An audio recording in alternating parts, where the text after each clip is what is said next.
There's a moment, brief, almost invisible, when a runner realizes they've been moving for so long they've forgotten why they started. The breath comes heavy. The legs burn. The world blurs at the edges, reduced to the rhythm of pavement striking heel.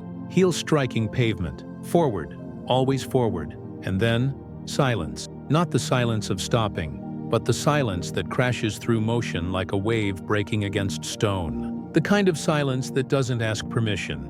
It just arrives. In that pause, something ancient stirs. A recognition. A whisper beneath the noise. You've been running from yourself. We glorify motion in this world. We build temples to productivity, erect monuments to hustle, compose symphonies to the grind. Movement equals progress. Speed equals value. To stop is to fail. But what if the opposite is true? What if the reason you feel lost has nothing to do with where you're going, and everything to do with the fact that you never stopped long enough to ask why you're going there in the first place? This isn't a navigation problem. It's not about finding the right path or choosing the correct direction. It's deeper than that. More fundamental. You're not lost because you don't know where to go. You're lost because you forgot how to be still. Think about it. When was the last time you sat with yourself, really sat, without reaching for distraction? Without the phone, the task list, the next obligation pulling at your attention like gravity? When was the last time you let silence settle long enough to hear what it has to say? Most of us can't remember, because most of us have been running so long that stillness feels like death. Like if we stop moving, we'll disappear. Like our worth is measured in output, our value calculated in achievement, our existence justified only by what we produce. So we run. We run toward goals that were never ours. We chase metrics that mean nothing. We optimize ourselves into exhaustion, wondering why the finish line keeps moving, why the satisfaction never comes, why clarity remains just out of reach. And all the while, the answer sits quietly in the space we refuse to enter. The pause, the breath, the moment between moments where life actually happens. This is what we've forgotten.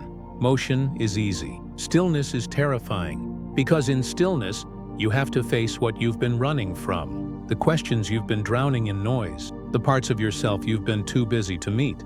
But here's the paradox. The beautiful, brutal truth that changes everything. The clarity you're chasing through constant motion only reveals itself. When you stop, the peace you're searching for in achievement only arrives. When you let go, the version of yourself you're trying to become is already here, waiting beneath the noise, patient as stone. You don't need to find yourself. You need to stop running long enough to remember who you've always been. Let's be clear about something. This isn't your fault. The restlessness you feel, the constant hum of anxiety beneath your skin, the sense that you should always be doing more. This wasn't born in you. It was built into you. We live in a world designed to keep us moving, not because motion serves us, but because it serves the system. A system that profits from your exhaustion, feeds on your distraction, and demands your constant participation. Consider the architecture of your daily life. Your phone buzzes with notifications engineered by behavioral psychologists to trigger dopamine hits. Your feeds scroll infinitely, designed never to end, because endings allow reflection, and reflection allows choice. Your calendar fills with obligations that feel urgent but rarely matter. Your metrics track everything: steps, calories, productivity, engagement, reducing your existence to numbers that never quite satisfy. This is not accidental. This is algorithmic precision, the optimization of human restlessness. Friedrich Nietzsche wrote about the will to power, the fundamental human drive toward growth, creation, self-overcoming. It was meant to be a philosophical insight into human nature, a recognition of our capacity for transformation. But somewhere along the way, it got twisted. The will to power became the will to produce. Self-overcoming became self-optimization. Growth became grind. And suddenly, Nietzsche's vision of human flourishing turned into hustle culture's battle cry.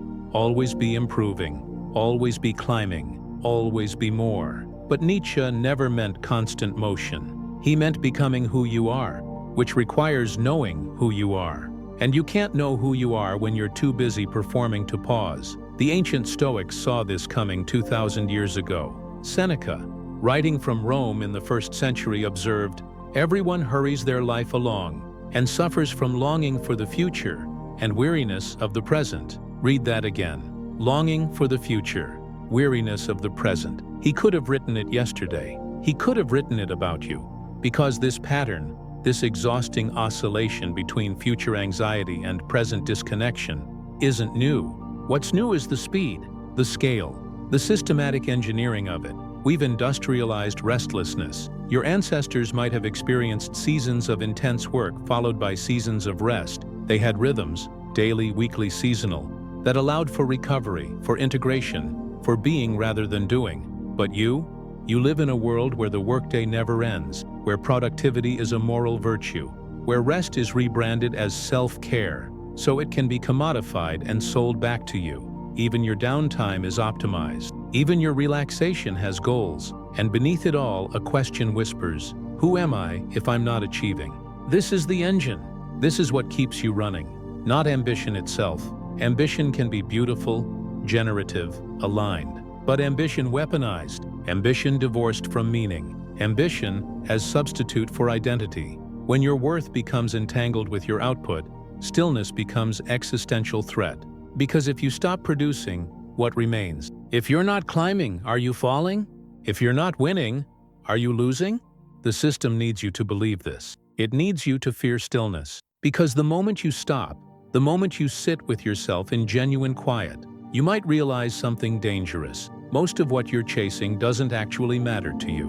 Most of the goals you're pursuing were handed to you by others, by culture, by comparison, by the invisible pressure to keep up with a race that has no finish line and no prize. And if you realize that, you might stop running. You might start choosing. You might reclaim your attention, your time, your life. That's the threat. Not to you, to the system that feeds on your motion. So here's what you need to understand. You are not weak for feeling exhausted. You are not broken for wanting to stop. You are not failing because you can't keep up. You are human. And humans were never meant to run forever. We were meant to move and rest, to strive and reflect, to act and integrate. We were meant to have rhythm, but rhythm requires stillness. It requires pauses. It requires the courage to step off the treadmill and ask, what am I actually running toward? And is it worth what I'm running from? That question, that moment of honest inquiry, is where everything changes, but you can't ask it while you're still running. Now we enter the hard part. Not the philosophical analysis, not the cultural diagnosis. The part where theory meets bone, where ideas become feeling, where you have to face what you've been avoiding, the void. Imagine this, you're forced to stop, not by choice, never by choice, but by circumstance. Maybe it's illness, maybe burnout, maybe loss, maybe the world itself pauses, and suddenly all the motion that defined you grinds to a halt. The calendar empties, the goals dissolve, the metrics stop climbing, and you're left with the one thing you've been running from all along, yourself, just you, sitting in the silence. No achievements to point to, no progress to measure, no external validation to confirm that you matter, that you're enough, that you exist in any meaningful way. And the questions begin. Who am I when I'm not producing? What is my value when I have nothing to show? If I stop achieving, do I disappear? These aren't abstract philosophical puzzles. They're panic. They're the floor dropping out. They're the realization that you've built your entire identity on sand, on doing, performing, accomplishing. And now the tide has come in. This is the internal war, not between discipline and laziness, not between ambition and rest, but between the self you've constructed and the self that exists beneath the construction. You've spent years, maybe decades, proving yourself, earning approval, justifying your existence through output. You became your resume, your productivity, your achievements. You became what you could point to and say, see, this is why I matter. But what happens when you can't point to anything anymore? What happens when the doing stops and all that's left is being? For most of us, this is where the terror lives, because we've confused motion with meaning. We've mistaken busyness for purpose. We've believed, consciously or not, that our worth is conditional. That love, respect, belonging are things we earn through performance. And when the performance ends, we fear the love ends too. This is what psychology calls contingent self-worth. Your value tied to external markers. Your identity dependent on achievement, approval, comparison. It's fragile, exhausting, and ultimately unsustainable. But here's what makes it even more complicated. The system that created this pattern also offers an escape from it. Flow states. You know them. Those moments when you're so immersed in work, in creation, in challenge, that time disappears. Self-consciousness vanishes. There's no anxiety, no doubt, just pure absorption. Psychologist Mihaly Csikszentmihalyi called this optimal experience, and it is. Flow is real. It's beautiful. It's one of the most satisfying states a human can enter. But here's the shadow side no one talks about. Flow can become addiction. When being yourself feels uncomfortable, when stillness triggers existential dread, when the void beneath achievement terrifies you, flow becomes escape. You chase it not because the work itself matters, but because it's the only time you're not confronting who you are. You become addicted to the doing because it protects you from the being, and so you run. From project to project, from goal to goal, always moving, always absorbed, always in motion. Not towards something, but away from something.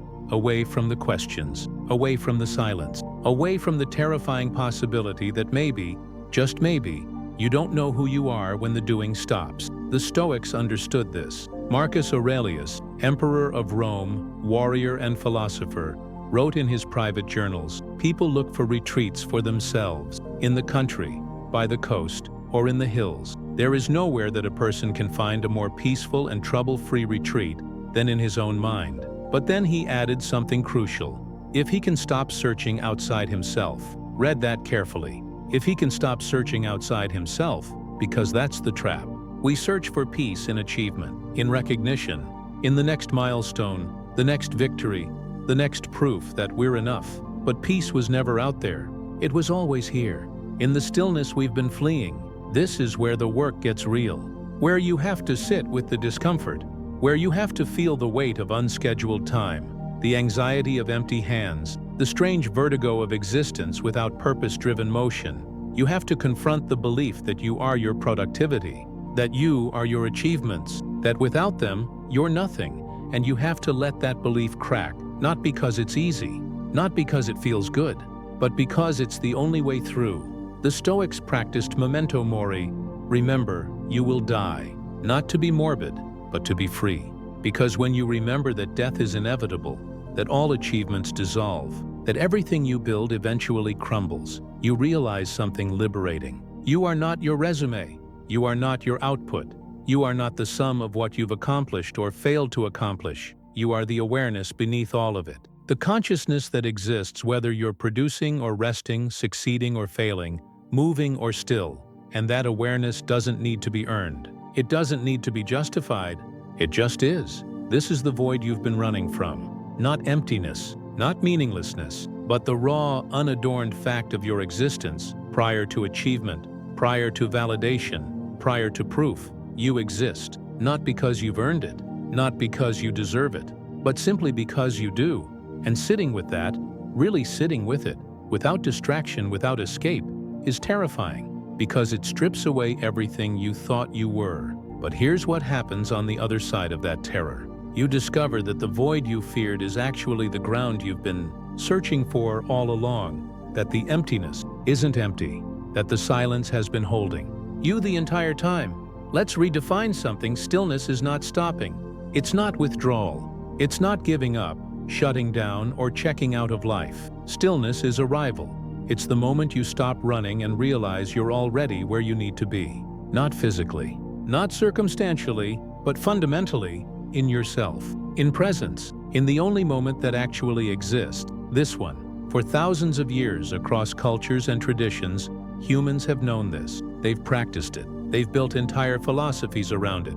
But somewhere along the way, we forgot. We started confusing stillness with inaction, presence with passivity, being with laziness. So let's recover what was lost. Let's remember what stillness actually is and what it does. The Stoics had a word for it, apatheia. In English, it sounds like apathy, indifference, numbness, not caring, but that's not what it meant. Not even close. Apatheia was freedom from compulsive reaction, freedom from being yanked around by every impulse, every emotion, every external trigger. It wasn't about not feeling. It was about not being controlled by feeling. It was stillness in the center of the storm. Marcus Aurelius, leading armies, governing an empire, facing plague and war and betrayal. wrote, "You have power over your mind, not outside events. Realize this, and you will find strength. Not strength through control, not strength through domination, but strength through stillness, through the recognition that your mind, your inner world, is the one domain where you are sovereign. And sovereignty requires stillness, because you can't rule what you can't see, and you can't see what's moving too fast to observe." Nietzsche understood this differently but arrived at the same place. He asked, "What if you had to live this life again? Exactly as it is, every moment, every pain, every joy, over and over eternally, would you choose it?" That question, the eternal return, isn't about belief in reincarnation. It's about presence. It's asking, are you fully here? Are you saying yes to this moment? Or are you running from it toward some future that might finally be enough? Stillness is saying yes, not to circumstances, not to suffering, but to being here, fully, completely, without escape. That's radical. That's terrifying. And that's liberation. Now travel east, to Zen monasteries where monks sit in zazen, just sitting, for hours, for years, for lifetimes. What are they doing? Nothing. And everything. They're practicing shikantaza, sitting with no goal, no technique, no object of meditation. Just sitting with what is, with breath, with body, with the cascade of thoughts that arise and dissolve like waves. They're not trying to achieve enlightenment. They're not trying to become better. They're practicing the radical act of being without agenda. And in that goalless presence, something shifts. The self that was always performing, always becoming, always reaching, relaxes. And beneath it, something else appears. Not a better self, not an enlightened self, just the self that was always there, before you started running. Or look to the Christian contemplatives, the desert fathers who retreated into silence, the hesychasts who practiced stillness as prayer, sitting in darkness, breathing slowly, repeating a single phrase until words dissolved into wordless presence. They called it hesychia, inner stillness, quietude of the heart. Not silence as absence of sound, but silence as fullness of being. St. John Climacus wrote, "Stillness is worshiping God unceasingly and waiting on Him." Waiting, not passively, not impatiently, but with the kind of attention that doesn't demand, doesn't grasp, doesn't force, the kind of attention that receives rather than takes. These traditions, Stoic, Zen, Christian contemplative, are different in language, in culture, in cosmology, but they converge on the same truth. Stillness is not emptiness, it's capacity. It's the clearing where clarity emerges, the pause where insight arrives, the space where you finally hear what's been trying to reach you beneath the noise. And here's where it gets interesting. Modern neuroscience is catching up to what ancient wisdom always knew.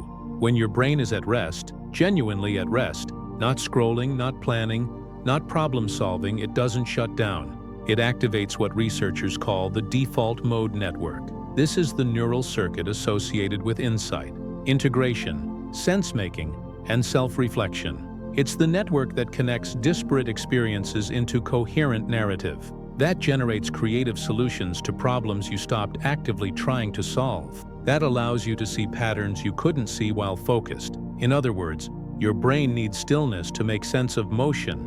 Your mind needs rest to integrate experience. Your consciousness needs pause to evolve. This isn't mysticism. This is biology. The brain that never stops, that's always task-focused, that never enters stillness, becomes fragmented, reactive, exhausted. But the brain that rhythmically oscillates between focus and rest, between doing and being, that brain integrates, innovates, grows. So when you practice stillness, you're not wasting time. You're not being unproductive. You're engaging in the most productive activity possible, allowing your system to consolidate, heal, and regenerate. But it goes deeper than productivity. Stillness reveals. It shows you what motion obscures, the values you've been ignoring, the desires you've been suppressing, the parts of yourself you exiled because they didn't fit the achievement narrative. It shows you the difference between what you actually want and what you've been conditioned to want, between genuine ambition and borrowed ambition, between your path and the path someone else told you to walk, and maybe most importantly, stillness teaches you that you don't have to earn your existence. You don't have to justify your presence through production. You don't have to prove your worth through achievement. You don't have to become someone else to deserve peace. You already are. You already exist. You already belong. Not because you've accomplished anything, but simply because you're here. That's the forgotten art. Not stillness as technique, not stillness as tool, but stillness as remembering. Remembering that before you were a doer, you were a being, and that being is not something you achieve. It's something you return to. Now we walk the path. Now we see what actually happens when stillness stops being theory and becomes practice. This is where transformation occurs, not in the understanding of stillness, but in the living of it, in the daily choice to pause, in the accumulation of moments where you stop running and start arriving, and what emerges is alchemical. What was hidden becomes visible. What was fragmented becomes whole. What was compulsive becomes chosen. Let me show you what I mean. There's a woman, let's call her Sarah. For 15 years, she climbed. Corporate ladder, prestigious title, six-figure salary. Every metric said she was winning. Every external marker confirmed success. But inside, a question whispered, "Is this it?" She ignored it, drowned it in meetings, emails, deliverables, stayed busy, stayed moving, because stopping meant facing the question.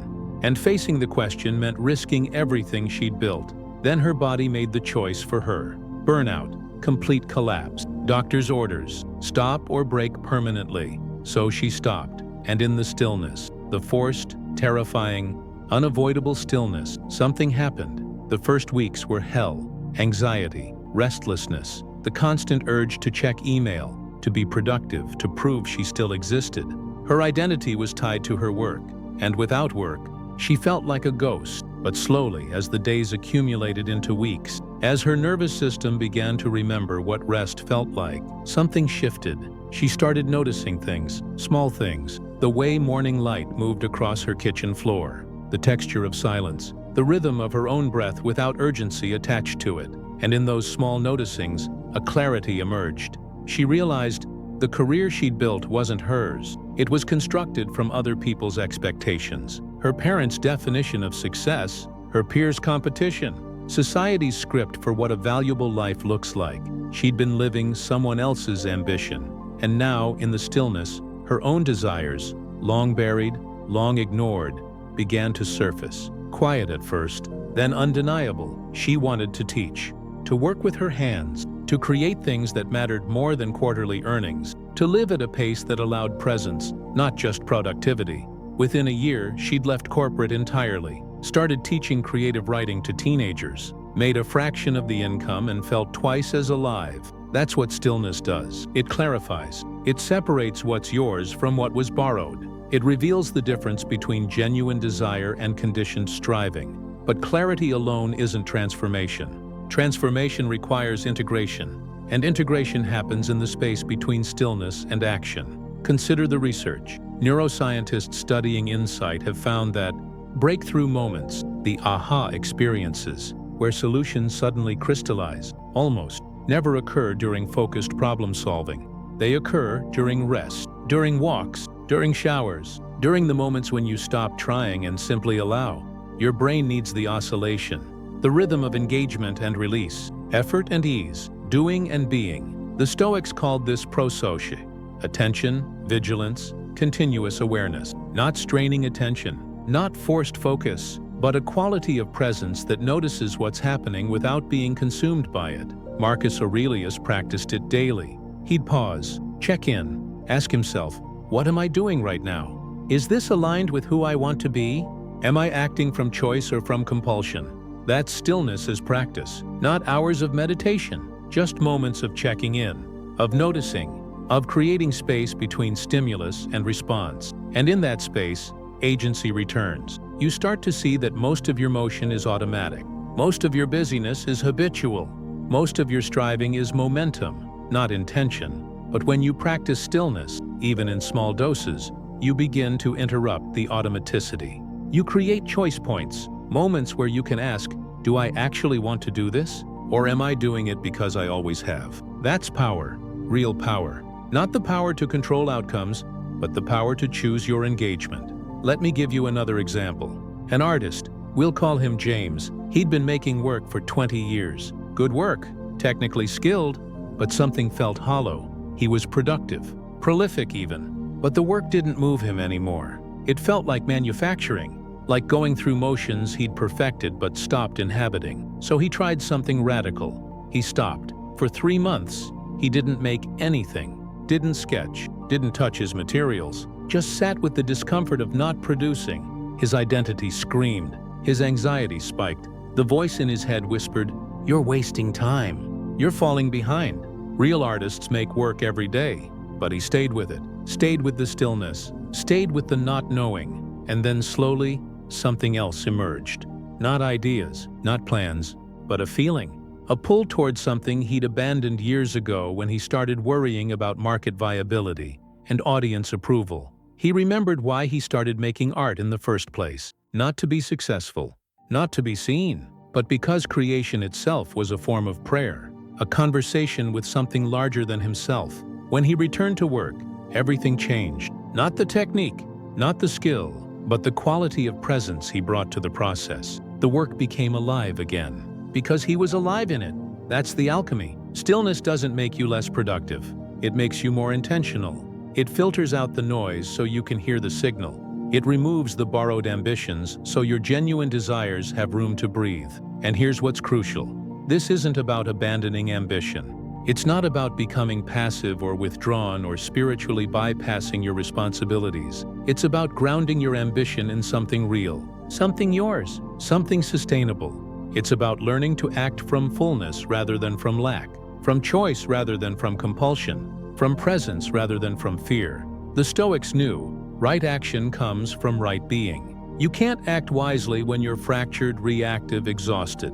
But when you're grounded, when you've practiced the art of returning to yourself, action becomes clear, aligned, effortless in its rightness. So what does this look like practically? Start small. Not hours of meditation, not retreats or monasteries, just moments. A morning pause before you check your phone. 5 minutes of sitting with coffee and nothing else. A walk without podcasts, without goals, without destination. Notice what arises. Not to judge it, not to fix it, just to see it. Notice the constant urge to be productive, the discomfort of unstructured time, the fear that stillness equals falling behind. And instead of immediately reacting to those feelings, instead of reaching for distraction or diving back into motion, just breathe. Just be with them. That's the practice. Not achieving stillness, not mastering presence, just practicing the return. Again and again, noticing when you've drifted into automatic motion and choosing gently to come back. Over time, something shifts. The stillness you practice in moments begins to infuse your motion. You start to move with presence, to work with awareness, to engage without being consumed. You begin to live between doing and being. And in that integration, you find what you've been searching for all along. Not peace as the absence of challenge, but peace as the ground beneath all experience. Present whether you're striving or resting, succeeding or failing, moving or still. That's the transformation. Not becoming someone else, but remembering who you've always been and learning to live from that remembering. Here's what you need to understand. This isn't binary. You don't have to choose between ambition and stillness, between striving and surrender, between motion and rest. Life is not an either-or proposition. It's a rhythm, a dance, an oscillation between poles that need each other to create wholeness. Ambition without stillness is blind. It's motion without direction, effort without meaning, climbing without knowing why or where. But stillness without purpose? That's stagnation. That's withdrawal masquerading as wisdom. That's using spiritual concepts to avoid the legitimate challenges of growth. The path forward is integration. Learning to move and rest, to strive and surrender, to engage fully and release completely. Nietzsche called it amor fati, love of fate, not passive acceptance. Not resignation, but a fierce embrace of life's full rhythm, the effort and the exhaustion, the striving and the stillness, the expansion and the contraction, all of it. The whole dance. Think about breath. You inhale, effort, expansion, taking in. You exhale, release, contraction, letting go. Neither is superior, neither is the goal. Life exists in the oscillation between them. That's the model, that's the path. You work with focus and intensity. Then you rest with completeness and depth. You pursue goals that matter. Then you pause to ensure they still matter. You engage with the world. Then you return to yourself. This is what flow theory actually teaches when you look closely. Yes, Flow states are powerful, but sustainable flow requires recovery. Mihaly Csikszentmihalyi was clear about this. Optimal experience emerges from the rhythm of challenge and rest, not from constant pushing. Elite athletes understand this instinctively. They train hard, then they recover harder. They know that growth happens not during effort, but during integration. Not in the breaking down, but in the building back. Your life is no different. You need seasons of intensity, projects that demand everything, challenges that stretch you, goals that call you forward. But you also need winters, times of consolidation, periods where you're not building anything new but integrating everything you've learned, letting the roots deepen before the next growth. So here's what integration looks like practically. Build rhythm into your life. Daily rhythms, morning stillness before motion begins. Weekly rhythms, one day where you're not producing, not optimizing, not improving.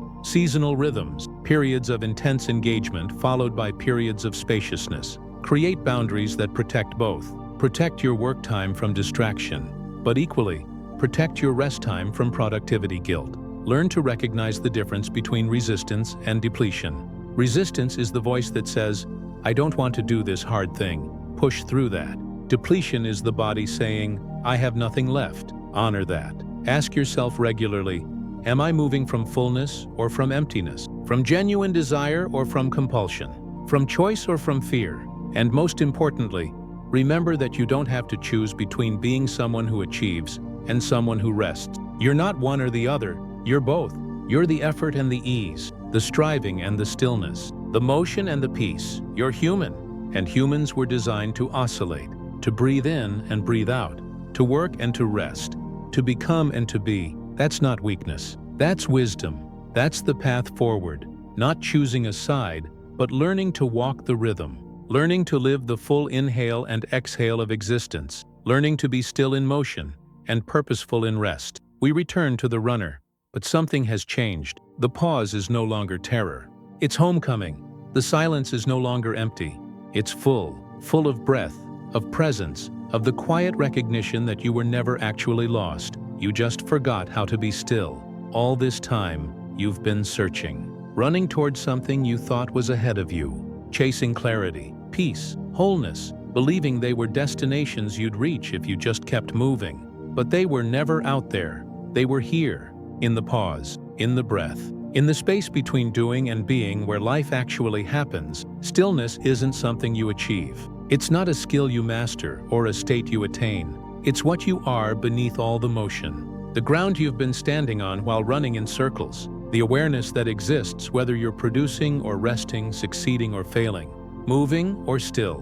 Marcus Aurelius whispered it across 2,000 years. You have power over your mind, not outside events. Realize this, and you will find strength. Not the strength of endless effort, but the strength of return, of coming home to yourself. Again and again and again. So stop running. Not forever, not permanently. Just right now. Just for this breath. Feel your feet on the ground. Feel the air moving in and out. Feel the quiet presence beneath all the noise. You're not lost. You never were. You're already here. And here is enough.